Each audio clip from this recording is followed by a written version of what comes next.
Hello students, मैं doctor Gauri Bhatnagar Sanskrit tutorials में आपका स्वागत है।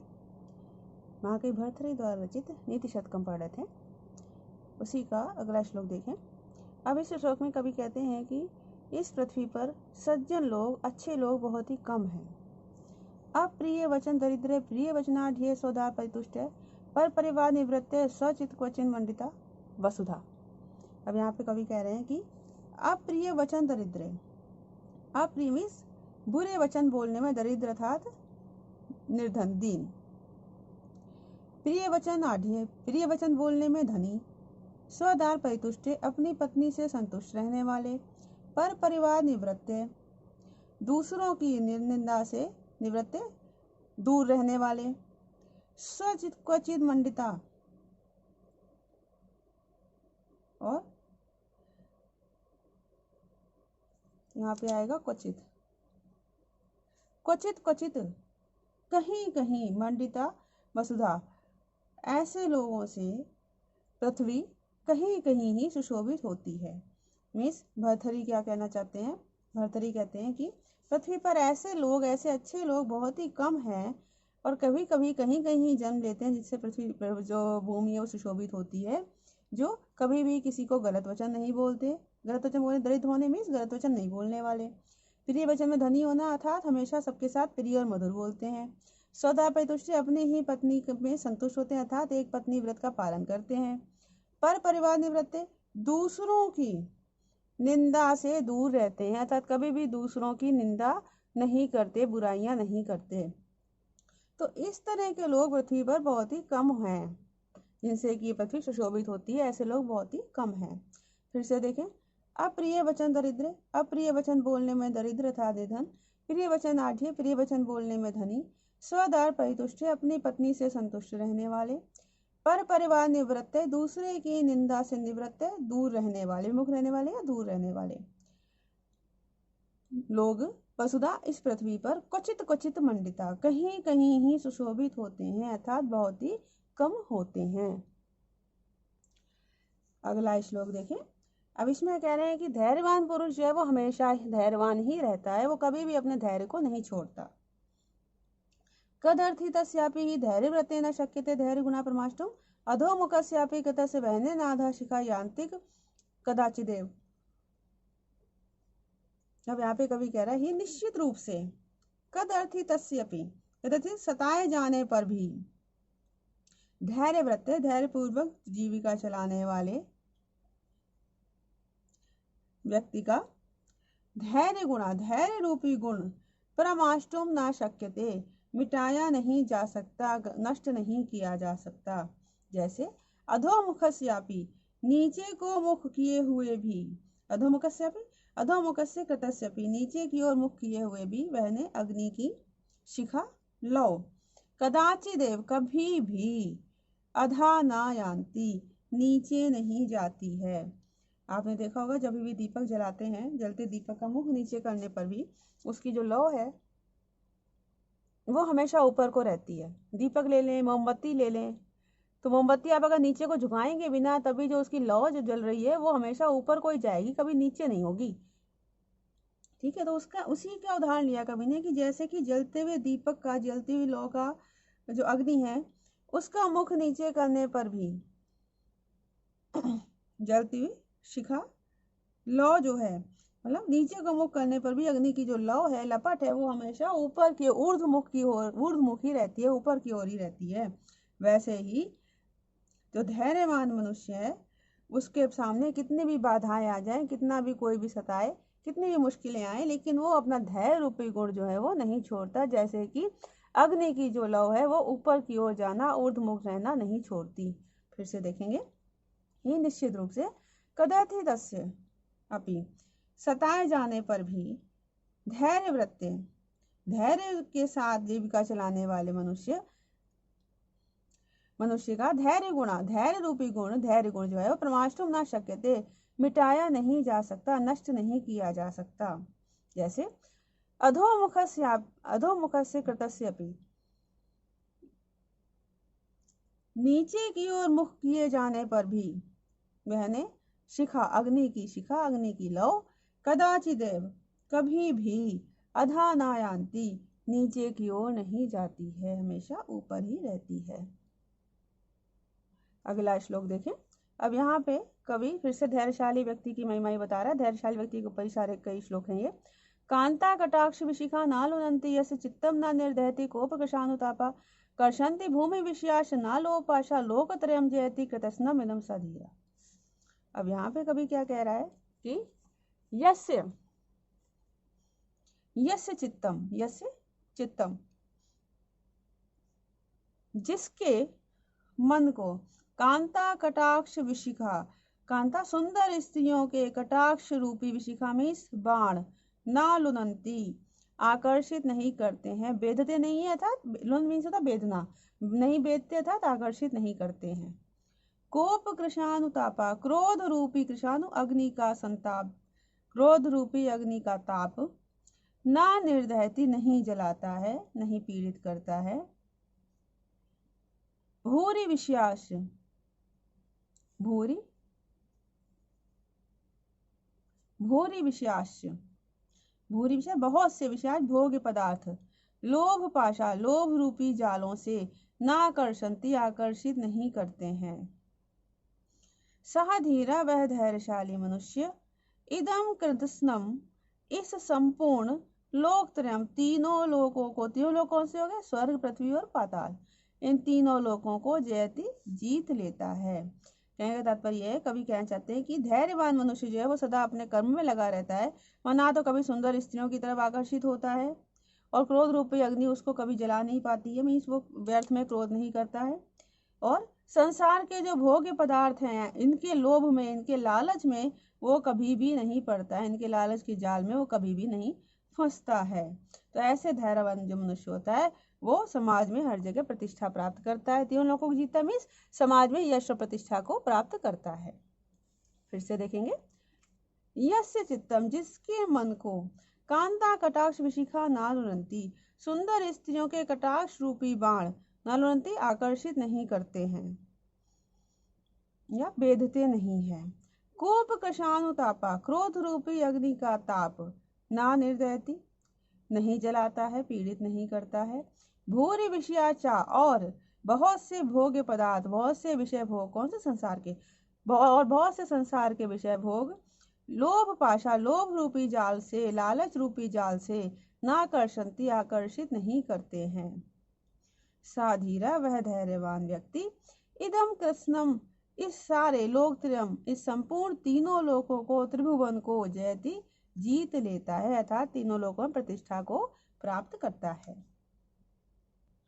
अब इस श्लोक में कवि शूरवीर मीन्स वीर व्यक्ति के बारे में बता रहे हैं, उसकी वीरता प्रदान कर रहे हैं।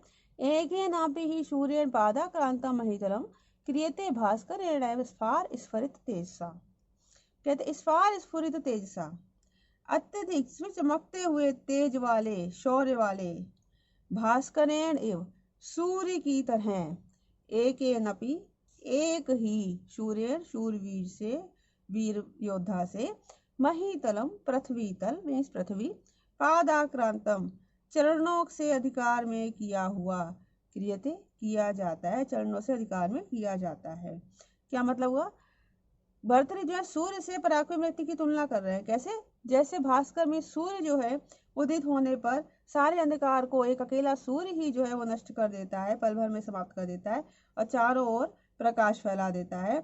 उसी प्रकार शूरवीर एक ही पराक्रमी व्यक्ति, उसके ही बाहर खड़े होने पर मीन्स उसके ही एक मात्र पराक्रमी व्यक्ति के युद्ध में खड़े हो जाने पर सारे शत्रु भाग जाते हैं और सारी पृथ्वी उसके बाद उसके अधिकार में हो जाती है, सारी पृथ्वी पर उसका अकेला एकाधिकार हो जाता है। इस बात को कवि ने कहा है। फिर से देखें,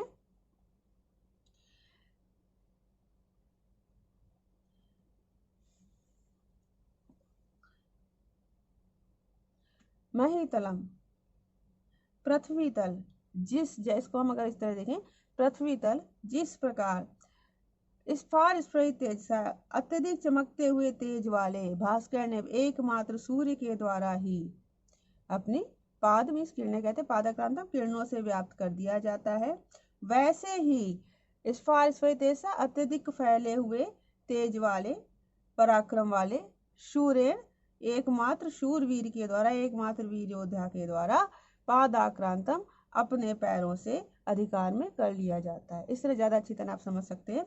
इसको आप इस तरह लिखेंगे कि पृथ्वी तल जैसे अत्यधिक चमकते हुए तेज वाले भास्कर ने एकमात्र सूर्य की द्वारा पादाक्रांतम किरणों से व्याप्त कर दिया जाता है, वैसे ही अत्यंत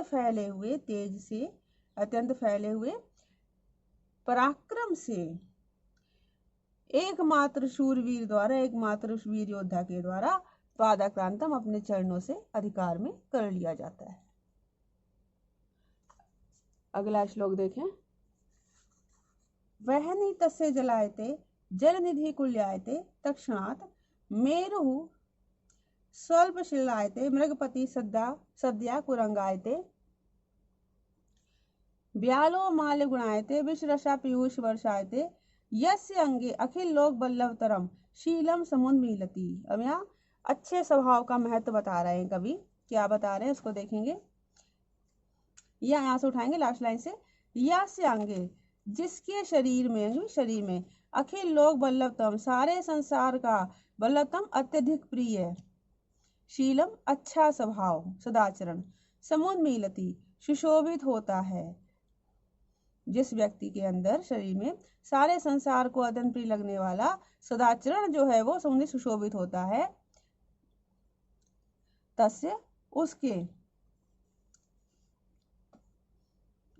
यहाँ पे लेंगे उस पुरुष के लिए बहनी अग्नि जलायते जल के समान हो जाती है, मीन्स ठंडी हो जाती है।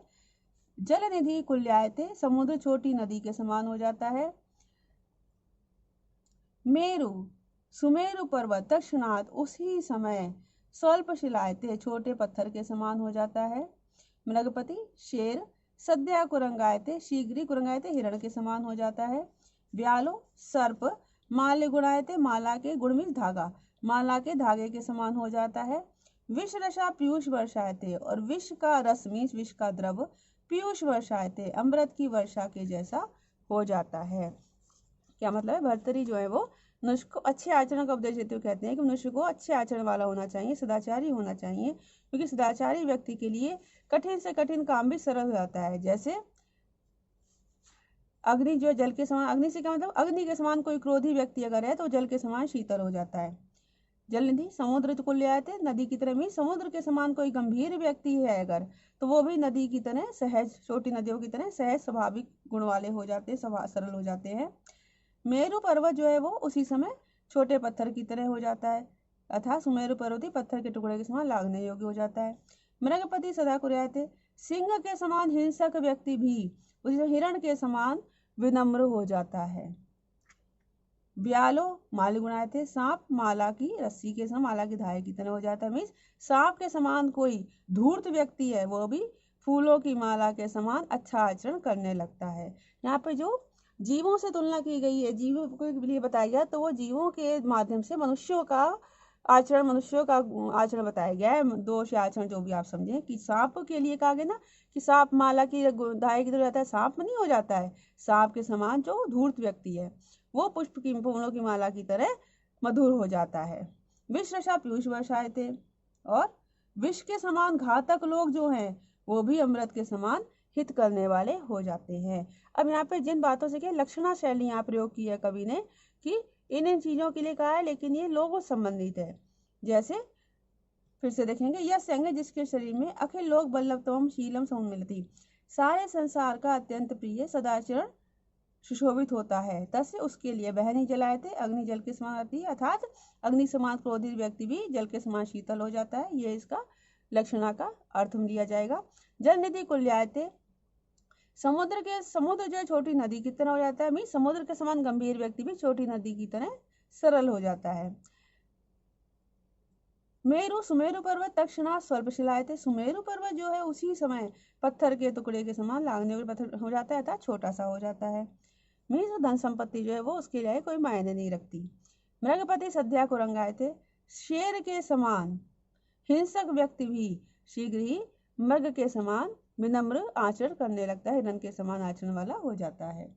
ब्यालो माल्य गुणायते सर्प माला की धागे के समान हो जाता है, अर्थात सर्प के समान धूर्त व्यक्ति भी माला के समान मधुराचरण वाला हो जाता है। विष रसा पीयूष वर्षायते, और विष जो है, विष का जो जल है, विष जो है वो अमृत की वर्षा जैसा हो जाता है, अर्थात जहर के समान, विष के समान घातक लोग भी अमृत के समान हित करने वाले हो जाते हैं।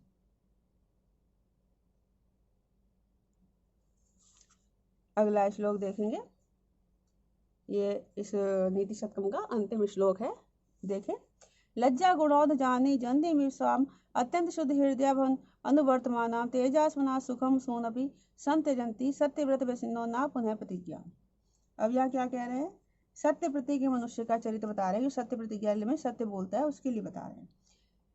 यहाँ से उठाएंगे, सत्यव्रत वैसिना, सत्य बोलने में रुचि रखने वाले, तेजस्विना, तेजस्वी मनुष्य जो है वो असोनपि, प्राणों को भी, सुखम संतति, सुख पूर्वक त्याग देते हैं, लेकिन लज्जा गुणों जननी, लज्जा रूपी गुणों के समूह को जननी, उत्पन्न करने वाली, लज्जा रूपी गुणों के समूह को उत्पन्न करने वाली, अत्यंत शुद्ध हृदय, अत्यधिक शुद्ध हृदय वाली, अनुवर्तमानाम, और अनुकूल आचरण, पीछे पीछे चलने वाली, अनुकरण करने वाली मीन्स अनुकूल आचरण करने वाली, स्वाम जननी, अपनी माता के समान, प्रतिज्ञा को, जो प्रतिज्ञा लेते हैं उसको पुनः नहीं छोड़ते हैं। अब यहाँ कवि क्या कहना चाहता है कि जो सत्य प्रतिज्ञ होते हैं, मीन्स जो सत्य प्रतिज्ञा ले लेते हैं, किसी बात के लिए प्रतिज्ञा लेते हैं, वचन लेते हैं, ऐसे लोग जो है उनके स्वभाव का आचरण किया है कि सत्य का पालन करने वाले जो मनुष्य होते हैं वह प्रतिज्ञा को पूरी करने के लिए अपने प्राणों को भी छोड़ देते हैं, प्राणों की भी आहुति दे देते हैं, लेकिन प्रतिज्ञा से अलग नहीं हटते। उनके लिए उनकी प्रतिज्ञा अपनी उस माता के समान ना त्यागने योग्य होती है, जो अत्यंत शुद्ध हृदय वाली होकर हमेशा पुत्र का हित ही चाहती है, पुत्र का हित ही करती है। फिर से देखेंगे एक बार, सत्यव्रत वैष्णव, सत्य बोलने में रुचि रखने वाले, तेजस्वान तेजस्वी मनुष्य, असोनपि, सुखम संतति, प्राणों को भी सुख पूर्वक छोड़ देते हैं, त्याग देते हैं, लेकिन लज्जा गुणों जननी, लज्जा रूपी गुणों के समूह को उत्पन्न करने वाली, अत्यंत शुद्ध हृदय, अत्यंत शुद्ध हृदय वाली, और अनुवर्तमानाम, अनुकरण करने वाली अर्थात अनुकूल आचरण करने वाली, स्वजन्य, और अपनी माता के समान, प्रतिज्ञा को ना पुनः नहीं छोड़ते हैं। यहाँ मतलब कवि ने दृढ़ प्रतिज्ञ व्यक्ति के स्वभाव का विवेचन किया है। इस प्रकार ये आपका जो महाकवि भर्तृहरि द्वारा रचित नीति शतकम नामक खंड काव्य है वो यहाँ पर समाप्त हुआ, जिसमें कि सभी श्लोक जो है वो अपना अपना अलग स्थान रखते हैं, इसलिए मुक्तक खंड काव्य कहलाता है। इस वीडियो में इतना ही। साथ बने रहने के लिए धन्यवाद।